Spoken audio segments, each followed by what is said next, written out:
ಕಠಿಣ ಶಿಕ್ಷೆ ಮತ್ತು 5,000 ರೂಪಾಯಿವರೆಗಿನ ದಂಡ ವಿಧಿಸುವಂತಹ ಒಂದು ಮಸೂದೆಯನ್ನು ಇವರು ಪಾಸ್ ಮಾಡೋರಿದ್ದಾರೆ.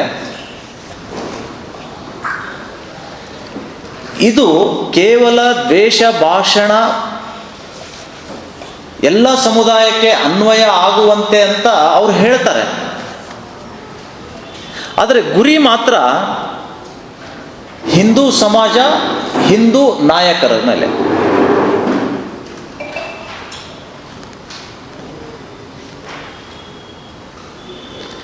ಈ ದೇಶದಲ್ಲಿರುವಂತಹ ಕೆಲ ಸಂಘಟನೆಗಳ ವಿರುದ್ಧ ಜನರಿಗೆ ಸತ್ಯವನ್ನು ತಿಳಿಸುವಂತಹ ಕೆಲಸ ಹಿಂದೂ ನಾಯಕರು ಮಾಡ್ತಾ ಇದ್ದಾರೆ. ಸತ್ಯ ಹೇಳಿದರೆ ಹೇಗೆ ದ್ವೇಷ ಭಾಷಣ ಆಗುತ್ತೆ? ಇದು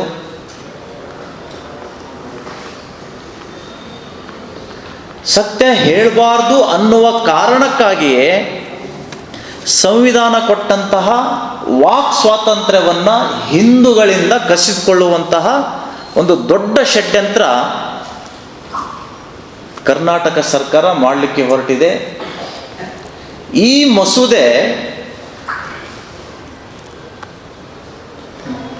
ಮೆರವಣಿಗೆ ಹೋಗುವ ಸಂದರ್ಭದಲ್ಲಿ, ಹಿಂದೂ ಮೆರವಣಿಗೆ ಹೋಗುವ ಸಂದರ್ಭದಲ್ಲಿ ಯಾವ ಮಸೀದಿಯಿಂದ ಕಲ್ಲುಗಳು ಬರ್ತಾವೆ ಅಂತಹ ಮಸೀದಿಯ ರಕ್ಷಣೆಗಾಗಿ ಈ ಮಸೂದೆಯನ್ನು ಇವರು ಜಾರಿ ಮಾಡ್ತಾ ಇದ್ದಾರೆ.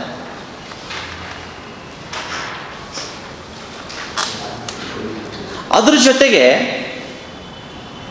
ಹಿಂದಿನ BJP ಸರ್ಕಾರ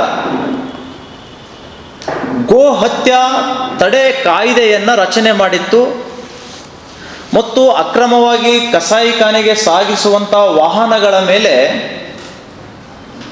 ಕಠಿಣ ಕ್ರಮಕ್ಕಾಗಿ ನಿಯಮವನ್ನು ರೂಪಿಸಿತು. ಅಂದರೆ ಒಂದು ವಾಹನ, ದನಗಳನ್ನು ಸಾಗಿಸುವಂಥ ವಾಹನ ಸಿಕ್ಕಿಬಿದ್ದರೆ ಅದನ್ನು ಬಿಡಿಸ್ಕೊಳ್ಬೇಕಾದ್ರೆ ಸುಮಾರು 5 ಲಕ್ಷ ರೂಪಾಯಿ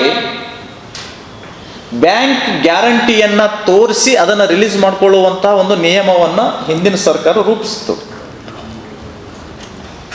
ಆದರೆ ಈಗಿನ ಕಾಂಗ್ರೆಸ್ ಸರ್ಕಾರ ಆ ನಿಯಮವನ್ನು ರದ್ದುಪಡಿಸಿ ನೀನು ಬೇಕಾದಷ್ಟು ಹಸುಗಳನ್ನು ಸಾಗಿಸು, ನಿನ್ನ ವಾಹನವನ್ನು ಬಿಡುಗಡೆ ಮಾಡಲಿಕ್ಕೆ ನಾವಿದ್ದೀವಿ ಅಂತ ಹೇಳಿ ಆ ಕಾನೂನಿಗೆ ಇರುವಂತಹ ಕಠಿಣತೆಯನ್ನು ಇವರು ಸಡಿಲ ಮಾಡ್ತಾ ಇದ್ದಾರೆ. ಸೊ ಇದು ಏನು ತೋರಿಸುತ್ತೆ ಅಂತ ಕೇಳಿದರೆ, ಮುಸ್ಲಿಂ ತುಷ್ಟೀಕರಣಕ್ಕಾಗಿ ನಾವು ಕಾಂಗ್ರೆಸ್ನವರು ನಮ್ಗೆ ಅಧಿಕಾರ ಇದೆ, ನಾವು ಏನು ಬೇಕಾದರೂ ಮಾಡ್ಬೋದು ಅಂತ ತೋರಿಸ್ಕೊಡ್ತಾ ಇದ್ದಾರೆ.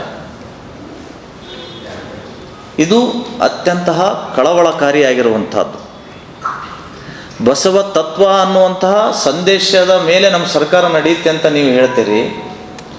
ಅಂಬೇಡ್ಕರ್ ಅವರು ಹಾಕಿಕೊಟ್ಟಂತಹ ಹಾದಿ ಮೇಲೆ ನಾವು ಹೋಗ್ತೀವಿ ಅಂತ ಹೇಳ್ತೀರಿ. ಆರ್ಟಿಕಲ್ 48ನಲ್ಲಿ ಹೇಳುತ್ತೆ, ಗೋವುಗಳನ್ನು ರಕ್ಷಣೆ ಮಾಡಿ ಅವುಗಳ ವಧೆಯನ್ನು ನಿಲ್ಲಿಸಿ ಅಂತ ಆರ್ಟಿಕಲ್ 48ನಲ್ಲಿ ಸ್ಪಷ್ಟವಾಗಿ ಉಲ್ಲೇಖ ಇದೆ. ಬಸವ ತತ್ವದ ವಿರುದ್ಧ ಹೋಗ್ತಾ ಇದ್ದೀರಿ, ಈ ಕಡೆ ಸಂವಿಧಾನದ ವಿರುದ್ಧನೂ ಕೂಡ ನೀವು ಹೋಗ್ತಿದ್ದೀರಿ. ನೀವು ಕೊಡುವ ಸಂದೇಶ ಆದರೂ ಏನು?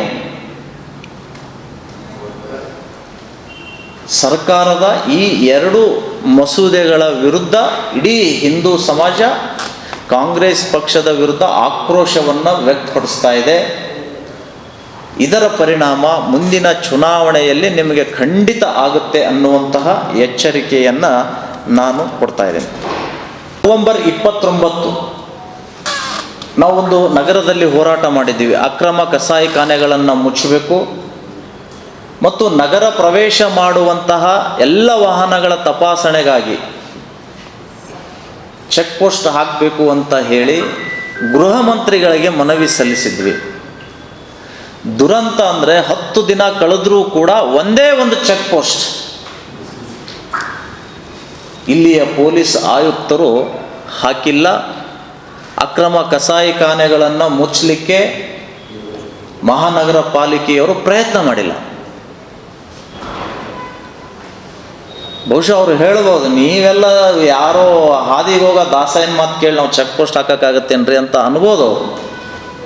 ಇವರಿಗೆ ಶಂಕದಿಂದ ಬಂದರೆ ಮಾತ್ರ ತೀರ್ಥ. ಇಲ್ಲಿ ಉಸ್ತುವಾರಿ ಮಂತ್ರಿಗಳು ಆದೇಶ ಮಾಡಿದರೇ ಇವರು ಚೆಕ್ ಪೋಸ್ಟು ಅಥವಾ ಅಕ್ರಮ ಕಸಾಯಿಖಾನೆಗಳ ಬಗ್ಗೆ ಕ್ರಮನೋ ಜರುಗಿಸುವಂಥವರಿದ್ದಾರೆ. ಈ ನಡೆ ಈ ನಮ್ಮ ಜಿಲ್ಲಾಡಳಿತಕ್ಕೆ ಶೋಭೆ ತರುವಂಥದ್ದಲ್ಲ. ಇನ್ನೂ ಒಂದು ದುರಂತ ಅಂದರೆ, ಮಹಾನಗರ ಪಾಲಿಕೆಯವರು ತೆರಿಗೆ ಸಂಗ್ರಹ ಮಾಡ್ತಾರೆ. ನಮ್ಮ ಕಲಬುರಗಿ ನಗರದಲ್ಲಿ 3 ವಲಯಗಳಿದ್ದಾವೆ. 1, 2, 3. ವಲಯ 1ರಲ್ಲಿ ಕೇವಲ 14 ವಾರ್ಡ್ಗಳಿದ್ದಾವೆ.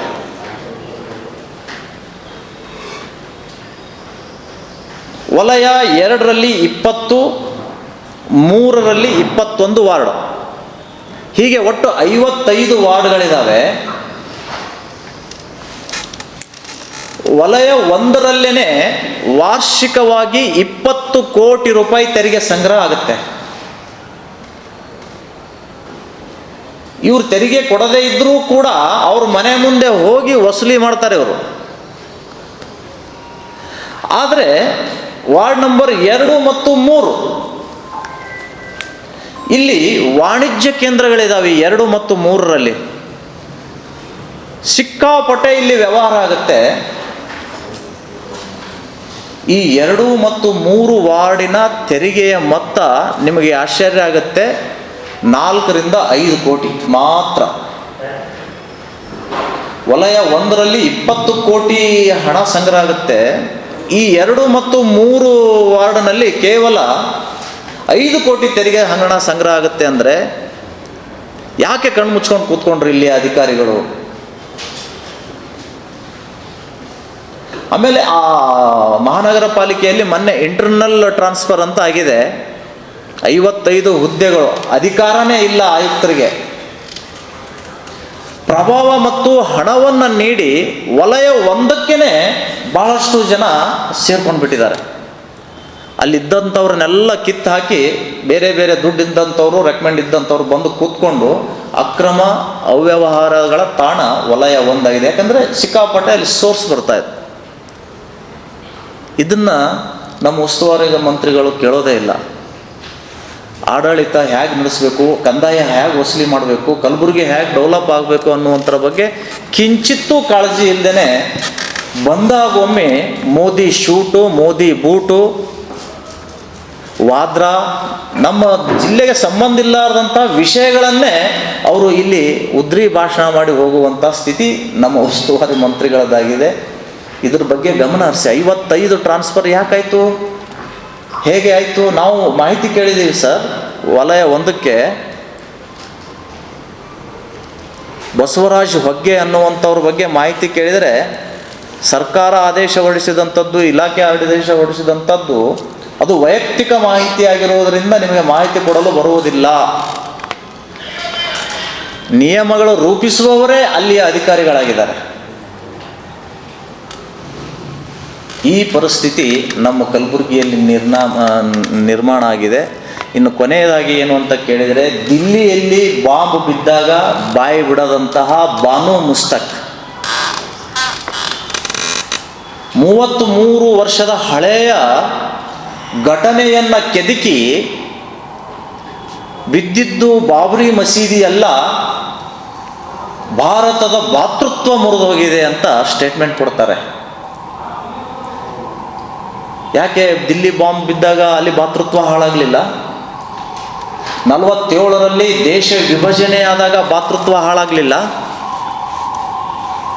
ಇಷ್ಟು ವರ್ಷ ಕೊಡದೇ ಇರುವಂತಹ ಹೇಳಿಕೆ 33 ವರ್ಷಗಳ ನಂತರ ನೀವ್ಯಾಕೆ ಕೊಡ್ತಾ ಇದ್ದೀರಿ?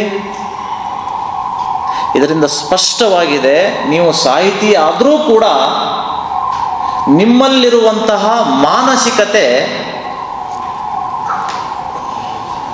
ಬಹಳ ಕೆಟ್ಟದಾಗಿ ಇವತ್ತು ತೋರಿಸಿಕೊಟ್ಟಿದೆ. ಅವರ ಹೇಳಿಕೆಯನ್ನು ಶಿವಸೇನಾ ಪಕ್ಷ ಉಗ್ರವಾಗಿ ಖಂಡಿಸುತ್ತೆ ಅಂತ ಹೇಳ್ತಾ, ಚೆಕ್ ಪೋಸ್ಟ್ ನಿರ್ಮಾಣ ಮಾಡೋದಕ್ಕಾಗಿ ಅಕ್ರಮ ಮರಳುಗಾಡಿ ಇರ್ಬೋದು, ಅಕ್ರಮ ಧನ ಸಾಗಣೆಗೆ ವಾಹನಗಳ ಸಂಚಾರ ಕಡಿವಾಣ ಹಾಕುವ ಸಲುವಾಗಿ ಹಾಗೂ ಸಮರ್ಪಕವಾಗಿ ತೆರಿಗೆ ಹಣ ಸಂಗ್ರಹ ಮಾಡುವುದಕ್ಕಾಗಿ ಯಾರು ತೆರಿಗೆ ಕಟ್ಟೋದಿಲ್ವೋ ಅವ್ರ ಮನೆಗೆ ವಿದ್ಯುತ್ ಸಂಪರ್ಕ ಮತ್ತು ನೀರಿನ ನಳದ ಕಲೆಕ್ಷನನ್ನು ಕಟ್ ಮಾಡಬೇಕು. ಇವರು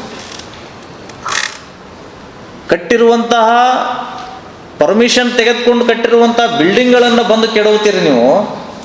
ಇಲ್ಲೀಗಲ್ ಆಗಿ ಕಟ್ಟಿರುವಂತಹ ಬಿಲ್ಡಿಂಗ್ಗಳ ಮೇಲೆ ಕ್ರಮನೇ ಇಲ್ಲ. KBN ಆಸ್ಪತ್ರೆ ಬಹುಶಃ ಇವರೇ ಉದ್ಘಾಟಕ್ಕೆ ಹೋಗ್ತಾರಂತ ಅನಿಸ್ತದೆ ನನಗೆ. ವಿತೌಟ್ ಪರ್ಮಿಷನ್ ಕನ್ಸ್ಟ್ರಕ್ಷನ್ ಆಗಿದೆ. ಕನ್ಸ್ಟ್ರಕ್ಷನ್ ಪರ್ಮಿಷನ್ ಕೇಳಿದರೆ 1990 ಪರ್ಮಿಷನ್ ಕೊಡ್ತಾ ಇದ್ದಾರೆ ಅವರು.